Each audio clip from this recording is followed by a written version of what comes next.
Welcome.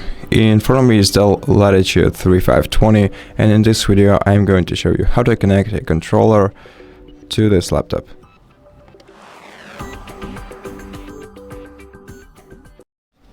In case you have a DualSense controller like this one, or basically any other kind of controller other than Xbox, what you have to do is hold down the PS button and the create buttons at the same time until you see the lights throbbing,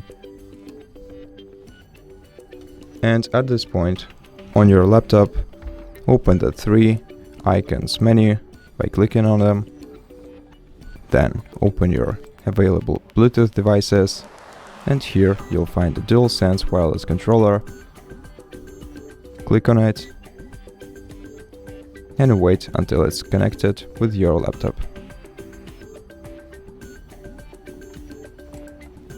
Now, if you got an Xbox controller, then what you have to do is turn it on by pressing the Xbox logo icon or button right here, and then hold down the pairing button that is located right here until you see the notification in the bottom right corner of the screen. Click on it and your controller will be paired with your laptop. And that's it. Thank you for watching this video. If you liked it, consider subscribing to our channel, leave us a like and a comment below, and I'll see you in the next one.